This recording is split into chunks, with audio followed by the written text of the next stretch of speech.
I'm Evod Kilawe.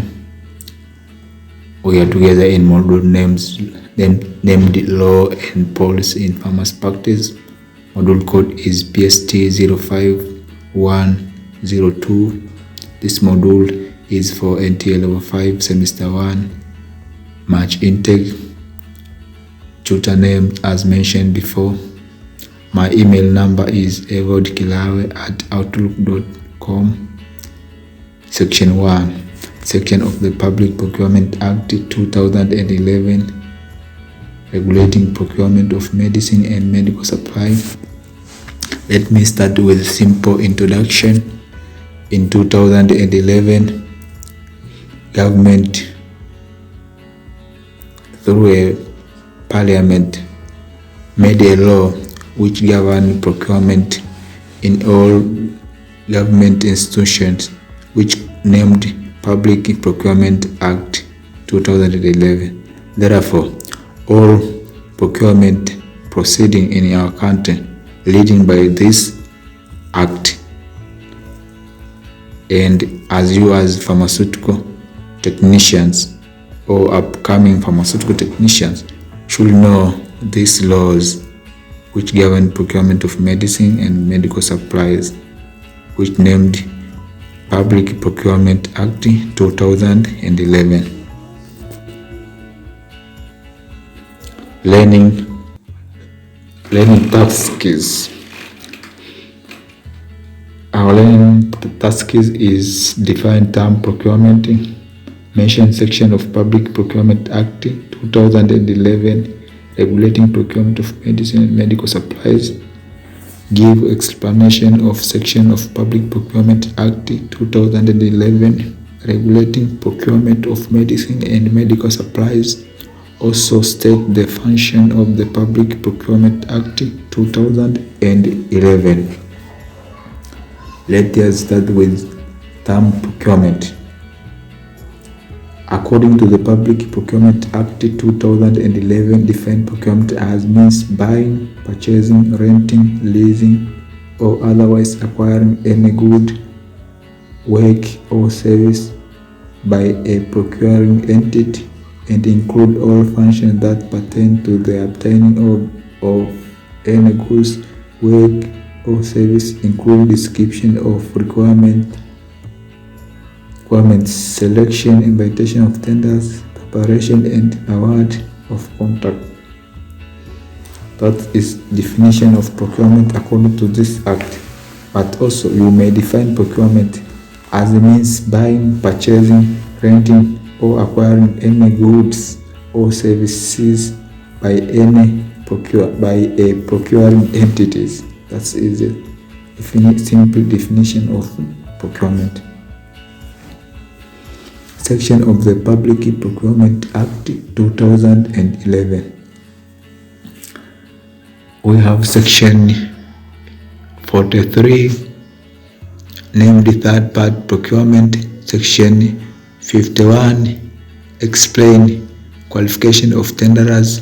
Section 57 describe about language. Section 59 explain about rejection of tenders. Section 63 describe about application of basic principle of procurement and disposal. Let us start with section 43, third party procurement. Occur whether there is a lack of technical capacities, where a procuring entity may engage the agents or third party procurement services. The accounting officer of the procuring entity shall ensure that funds are available to pay in full and on time for those services, and procedure laid down in the regulation should be followed. This is explanation about section 43. Key point is occur where is a lack of technical capacity of a procuring entity, which may involve an agency on behalf of that institution to purchase and And finally, she will make sure that funds are available to pay in full and on time for those services. Let me describe in Swahili in order to get me well. Hii inatokea pale tu taasisi hiyo ambayo inataka kununua ina shida ya wataalamu. Hivyo basi inaamua kutafuta taasisi nyingine inanunua kwa niaba ya hiyo taasisi husika. Kitu ambacho wanatakiwa wahakikishe wana hela au wametenga hela za kulipia hiyo huduma kwa muda sahihi, na pia wao wamefuata sheria zilizowekwa za manunuzi kulingana na hii sheria. That's called third party procurement. Mfano rahisi ni hivi kwamba wewe umeajiriwa kwenye hospitali fulani ya wilaya, unataka kununua x-ray machine, hamna radiologist wala hamna biomedical engineering personnel. Sasa unaomba hospitali nyingine kubwa ambayo yenye hao wataalamu wakusaidie kununua kwa niaba ya hiyo hospitali ulioko ambao ni ya wilaya. Kwa sababu watakusaidia kununua, lazima utalipa gharama zote za ile huduma. That's about third party procurement ambao ni section 43. Section 51, qualification of tenderers. Tenders, in order to participate in procuring proceeding, must qualify by meeting appropriate criteria set out in accordance with this act and regulation made under it. Local tenders wishing to participate in any procuring proceeding shall meet all relevant requirements for registration with the appropriate authority bodies in Tanzania. Hii section inazungumzia about qualification of tenderers. Lazima kuwe na criteria ambazo zimekuwa set out kulingana na hii sheria ya manunuzi.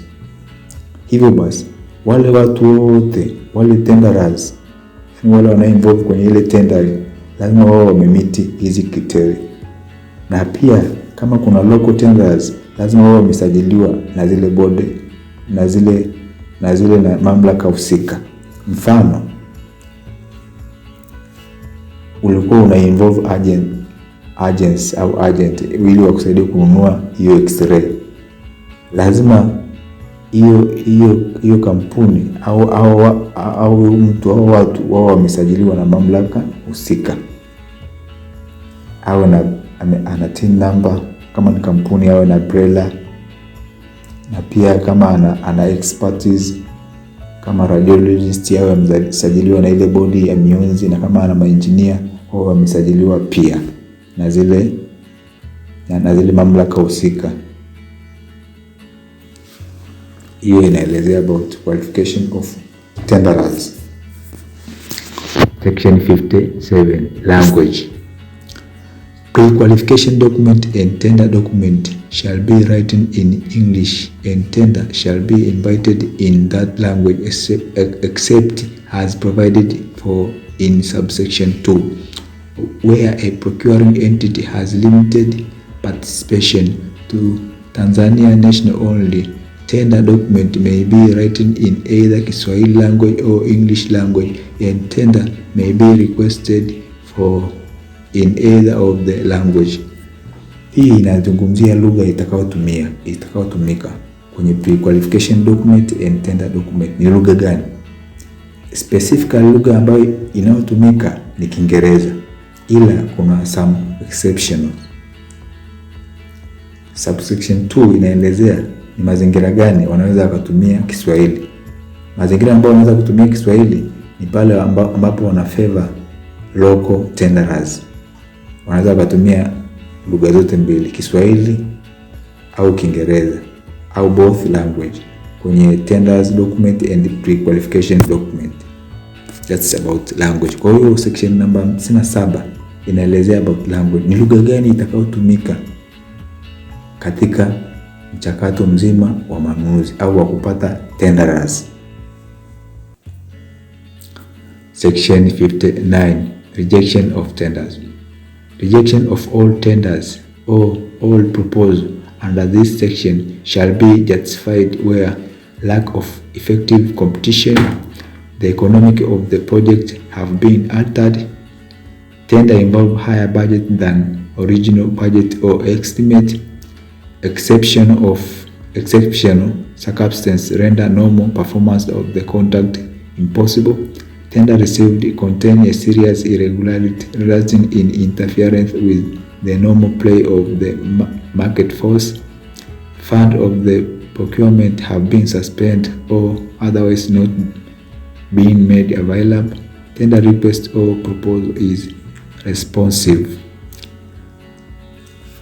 Section 59 inaelezea about rejection of tenders. Ni mazingira gani tender zinaweza zikawa rejected? Tunajua kabisa according to the Public Procurement Act 2011 inasema kwamba kama tender itakuwa rejected lazima utoe sababu. Lazima kuwe na sababu, yani justify. Mazingira ambayo yanaweza tender ikawa rejected ni kama yafuatayo, au hizo justification zinaweza zikawa kama lack of effective competition. Ya pili, economic of the project have been altered. Ya tatu, tender involve higher budget than the original budget or estimate. Ya nne, exceptional circumstances render normal performance of the contract impossible.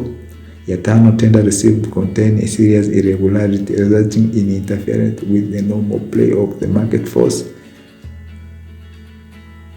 Na ya mwisho, if fund of the procurement have been suspended, kama ile hela imezuiwa or have otherwise not been made available, haipo kabisa hiyo hela. Tuangalie section 63. Section 63, application of basic principle of procurement and disposal. All public procurement and disposal by tender shall be conducted in accordance with the basic principle set out in this act. And subject to this act, all procurement and disposal shall conduct in a manner that maximum competition and achieve economy, efficient, transparency and value of money. Hii inaelezea application of the basic principle of procurement and disposal.